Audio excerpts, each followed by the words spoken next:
Okay, good afternoon sa inyo mga brothers. Welcome na naman sa aking channel.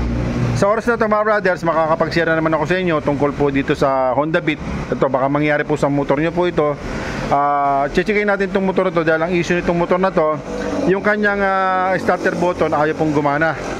Ngayon, ginalaw na po dito yung mga wirings, yung kanyang starter button. Ito, ginalaw na po nila sa switch ng side stand. Okay naman mga brothers.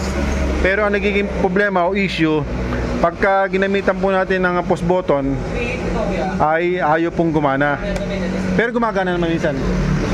Minsan po gumagana, minsan naman hindi. Mas madalas po ang hindi gumagana. Pero wala po siyang check engine. Ayan po ang ating gagawin natin sa oras ito mga brothers. Ngayon i-isa-isa natin yan mga brothers kung saan pa nanggagaling yung problema. Baka mangyari sa motor nyo po ito mga brothers ay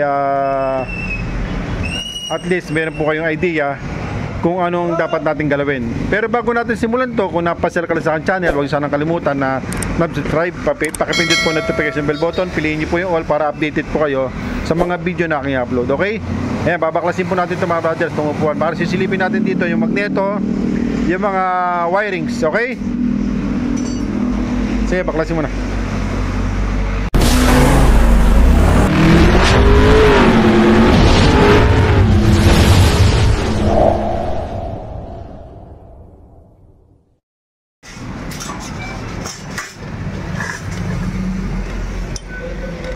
Okay mga brothers, bali ang checkin natin dito yung kanyang ECU, yung output at saka input muna. Siyempre, step by step tayo. Kasi po, magpapaandar po sa ating magneto para mapaandar po siya, starter. Ito pong ECU niya, papasok po yung 12 volts na magagaling sa battery. Papasok po sa ECU. Ngayon, magkakaroon po siya ng output. Yung output po nito, 3 wires ito, papunta po ng magneto.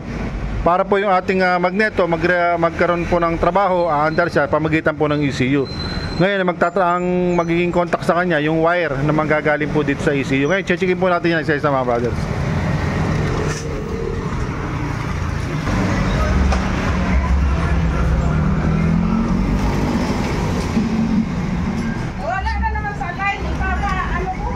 Okay, ito mga brothers.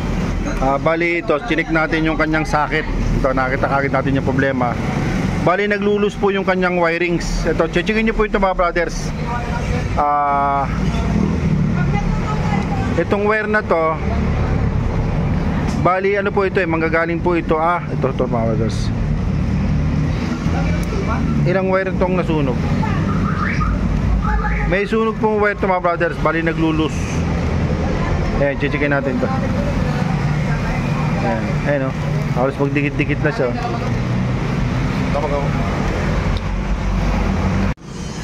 Okay mga brothers, bali mapaliwanag natin na maayos ito mga brothers. Ganito po kasi ang naging issue nitong motor na to, kung bakit nasusunog po yung ating mga wirings, lalo na po dito particular sa ating papuntang ECU. Bali ito po kasing wire na to na tinignan natin kanina, ay nasunog po yung wiring, yung socket. Bali ang pinanggagalingan po kasi mga brothers, pag yung ating battery ay mahina o kaya yung ating magneto ay madumi, nahihirapan po yung ating wire para mapaandar po yung ating magneto. Kaya minsan itong motor na to, hindi po gumagana yung kanyang push button. Kahit na pinaltan na nila yung push button, yung mga wiring inayos na nila, ngayon nagkaroon ng problema dito sa socket na susunog. Ngayon yung check natin ito mga brothers, isa-isa. Bali ang ano po kasi nito mga brothers, itong wiring na to, bali ilang wire to? 1, 2, 3, 4, 5, 6. Ayan, 6. Bali ito po kasi mga brothers, itong 3 wire dito, papunta po itong magneto. Yung po magpapaandar sa magneto para po mapaandar, mapaikot yung magneto. Ngayon, mangangailangan ng supply itong ating ECU, manggagaling po dito sa relay. Bali ang mangyayari dito, pagka pina-start po ninyo, pagka okay po itong ating relay, papasok yung power dito sa ating ECU.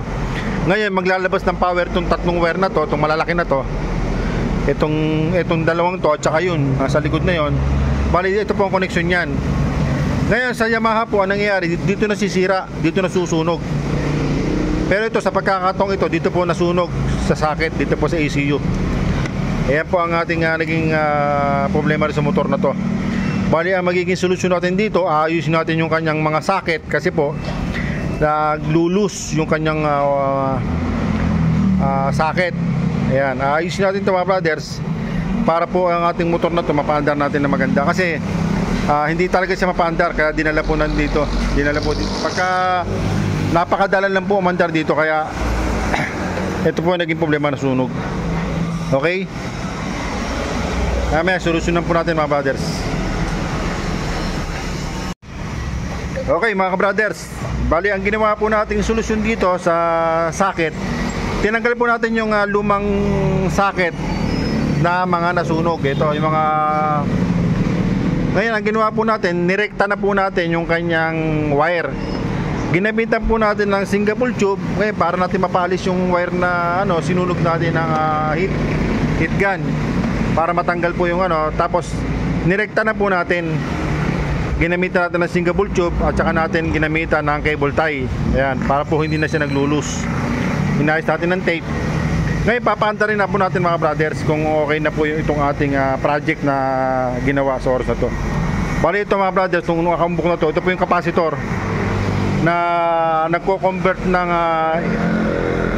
DC to AC. Kasi nangyari po dito, pagpasok po ng power galing relay, papasok po dito sa ating capacitor, i-convert niya ngayon pagdating dito ng kung di nagkakamali, nasa 36 volts to 40 volts papuntang starter dito sa magneto.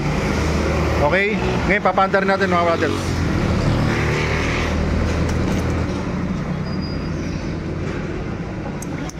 Okay, yan mga brothers, sumandar na.